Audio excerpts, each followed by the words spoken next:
This week on Treasures of the Tri-States, you'll get a little taste of what the area has to offer. We'll be exploring the best breweries and eateries in the heart of the Midwest. From a big, juicy pork tenderloin at Bright Box Country Dining to a pint at the unique Potosi Brewing Company, you'll get a close look at the Tri-States' culinary treasures.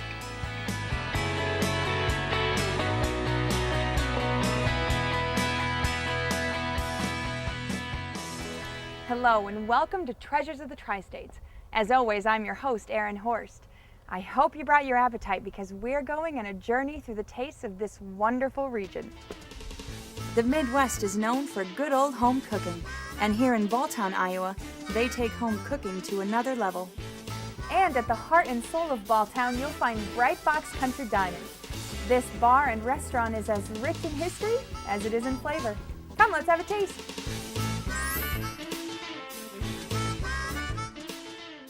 Opened in 1852, it's Iowa's oldest food and drinking establishment of its kind. The restaurant is filled to the brim with antique furniture and homemade crafts.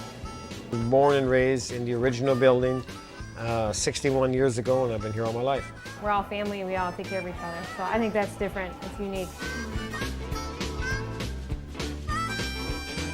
This unique family was put to the test in a series of unfortunate fires that threatened to destroy the home they had built. You don't really get to know somebody until they have a tragedy, and then you get to know people real good. It's unbelievable. A local community could come out for almost 3 years every day and help this small town out.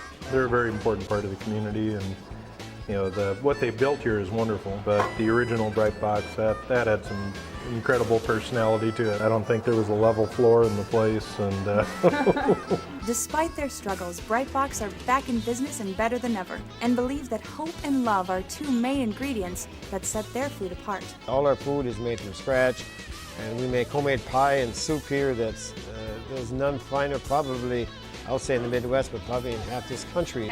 So what goes in here can be a variety of things because everybody's got their own favorite. We'll just leave it at that we've got the right recipe. So you start from the middle and you never want to go all the way. Nice even pressure, and that's what we're going to do. All right. We trim it and we leave a rough edge because we're going to crimp and prick these. When you make a pie, it's as close to your grandma or whatever. It's a I'm taking care of you thing. There's nothing worse than an apple pie that you have to bite or chew. It just needs to just kind of melt in your mouth.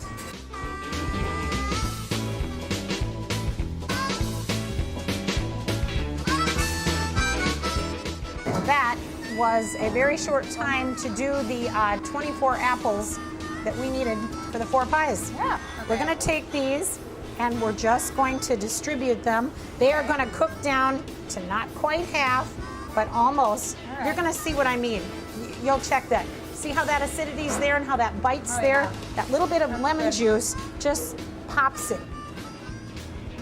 We do this in very big batches. This is brown sugar, white sugar, flour, butter, and cinnamon.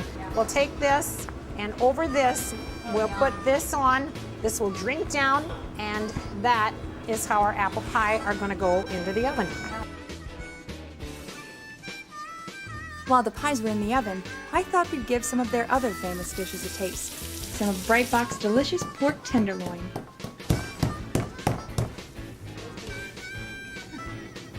All right.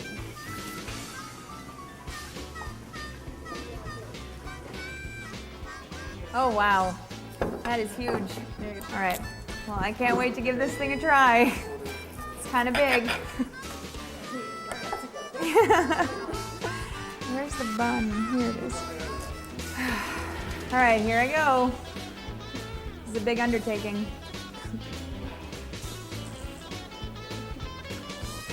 It's tasty.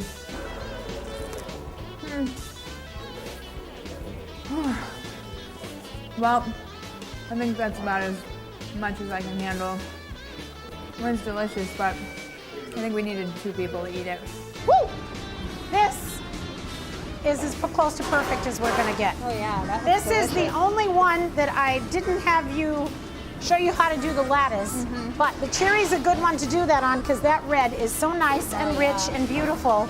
And I tell you what, you got it. And this little sign is some of the, when you double bake or layer it, that's a little bit of our raspberry that's coming up, but that's just like a kiss of taste. That's okay. But yes, this is your bird's eye view. That's what they're gonna be, and I'd say another 20 minutes and we'll be ready to take those out. Well, I could have stayed at this home away from home for hours, but now it's time to get a little taste of Galena. Coming up, from apple pies to pizza pies, we're going to head across the river for a slice of Italian cuisine. Guests become family and are always welcome at Presento's Pizza. I got a very homey feeling. The food is always good. The service is good. It's friendly. So it's overall, it's just a great place to come and eat. The service was great and the pizza was fantastic. So, just around the corner from the bustling Main Street in Galena, Illinois, it's a hidden Italian delight. It's a taste of good old New Yorker pie that brings people from all around the tri-state area. These guys know how to make pizza like New Yorkers make pizza. Okay, and the trick is in the sauce and the crust, and they got that to a perfection. Pizza was excellent. So we had a spinach and tomato pizza. They had a taco pizza. It was very, very good. The ingredients, that's the secret of it. You have to have good dough. You have to have a good ingredient sauce.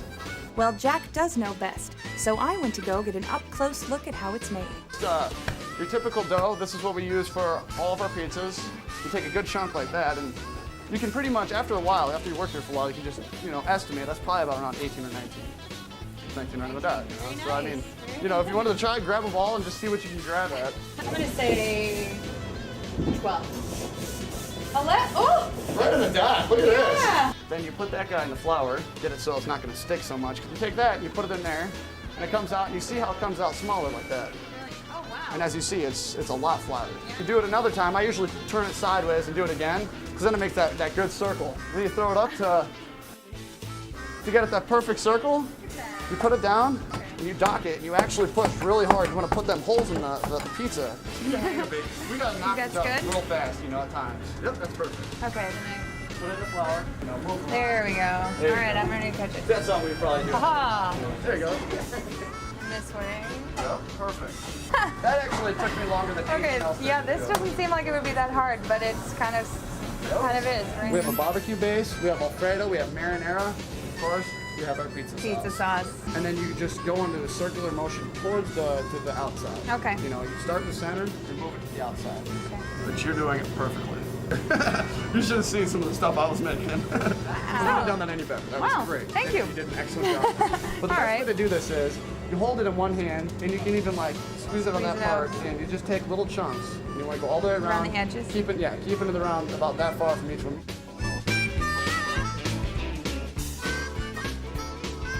Once it's Okay. sticky. See how it's stuck in? No, just pull it out a little bit. There you go. Bam. Ha! It's in the oven. I did do a pretty good job. Dan, we're cleaning off your table. That's the real deal right there. That's good stuff. Guys, thanks for coming into Presento's. You guys got to get out of my kitchen now. Coming up, we'll travel to Wisconsin, the land of cheese, badgers, and of course, beer. We're going belly up to the bar at this small-town microbrewery. Potosi Brewery in Wisconsin has been quenching thirst since their doors opened in 1852. Today, you can enjoy 9 varieties of beer in a bottle, can, or on tap. The brews include everything from their lightest beer, the good old Potosi, to something a bit more adventurous like the Snake Hollow India Pale Ale.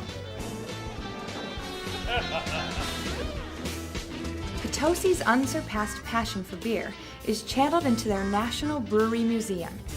This world-class facility is dedicated to preserving the artifacts and memories of America's breweries. You can wander for hours looking at all the old cans, signs, and reading everything there is to know about brewing culture and history. If anybody wants to know, it's just where actually beer has developed over the past 100 or 200 years, It's a fantastic museum of information. My passion is in beer.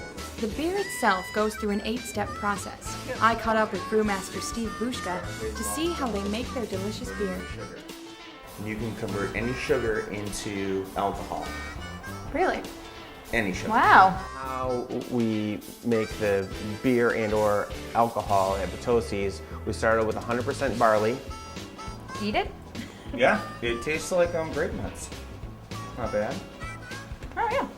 I run it through a mill, and the primary function of the mill is to take each husk or each piece of grain and break it in half. It goes into the lauter tun. This is where the barley is mixed with 170-degree water to have a final mash temperature of 150 degrees.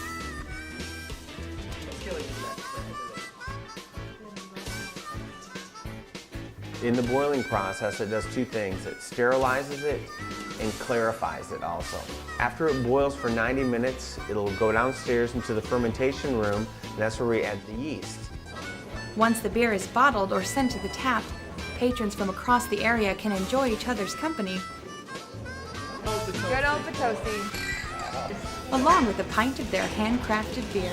Dark beers. The microbrews. Pumpkin beer. The IPA. The root beer. The beers. Atmosphere with the friends and family. I got some friends away from town that just love it here. The people here are genuine, and everybody wants to help everybody in any way they can. Well, I'm no expert at pouring beer, but I thought I'd take a shot at it. Cheers! You completed your sentences? Well, I don't know about you, but I'm pretty full. I hope you enjoyed our journey together, and tune in next week for more Treasures of the Tri-States.